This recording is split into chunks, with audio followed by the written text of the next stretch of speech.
কেন মধ্যরাতে জন্মেছিলেন শ্রীকৃষ্ণ জানুন আজ জন্মাষ্টমীর পুণ্য দিনে। আজ ২৬শে আগস্ট ২০২৪ সোমবার পালিত হচ্ছে কৃষ্ণ জন্মাষ্টমী। হিন্দু পঞ্জিকা অনুসারে প্রতি বছর ভাদ্র মাসের কৃষ্ণপক্ষের অষ্টমী তিথিতেই জন্মাষ্টমী পালিত হয়। ভগবত পুরাণ সহ একাধিক পুরাণে শ্রীকৃষ্ণের জন্মের কাহিনীর উল্লেখ মেলে। অষ্টমী তিথিতে রোহিণী নক্ষত্রে মধ্যরাতে ধরাধামে আবির্ভূত হয়েছিলেন শ্রী বিষ্ণুর অষ্টম অবতার দেব কৃষ্ণ।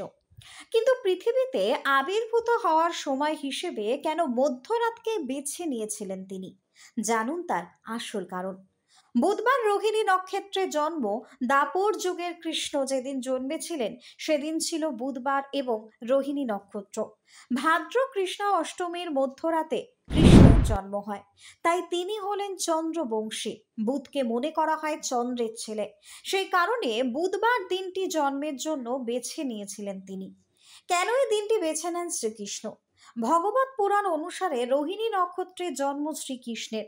রোহিণী হলেন চন্দ্রদেবের স্ত্রী, তার সঙ্গে অষ্টমী তিথি আদি শক্তির প্রতীক। এই কারণে শ্রীকৃষ্ণ হলেন শক্তি স্বরূপ এবং পরম ব্রহ্ম, তার মধ্যে গোটা বিশ্ব ব্রহ্মাণ্ডের অবস্থান। মধ্যরাতে জন্ম কেন শ্রীকৃষ্ণের? চন্দ্রবংশী কৃষ্ণ মধ্যরাতে আবির্ভূত হন, কারণ সেই চাঁদ গোটা বিশ্বকে তার কিরণে উজ্জ্বল করে। সেই কারণে আকাশে চাঁদ দেখার পরেই জন্মাষ্টমীর উপবাস পালন করার রীতি রয়েছে। পৌরাণিক কাহিনী অনুসারে চন্দ্রদেব শ্রী বিষ্ণুর কাছে প্রার্থনা করেছিলেন যে যখন বিষ্ণু মর্তে আবির্ভূত হবেন তখন যেন চন্দ্র তাকে সরাসরি দেখতে পান। সেই কারণে মধ্যরাতে চাঁদের আলোয় যখন চরাচর উদ্ভাসিত, সেই সময়েই জন্ম নিয়েছিলেন শ্রীকৃষ্ণ। আজকের এই জন্মাষ্টমীর শুভ লগ্নে আমাদের সংবাদ মাধ্যম নিউজ বঙ্গ টাইমের পক্ষ থেকে সকলকে জানাই জন্মাষ্টমীর সাদর শুভেচ্ছা এবং অভিনন্দন। ব্যুরো রিপোর্ট, নিউজ বঙ্গ টাইম।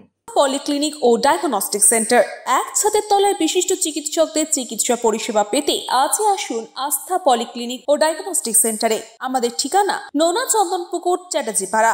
আমাদের যোগাযোগ নম্বর 7003758330। फास्ट मूविंग वर्ल्ड में वही आगे है जिसके पास है स्पीड, जैसे मेघबाला ब्रॉडबैंड। सही स्पीड सही पहचान।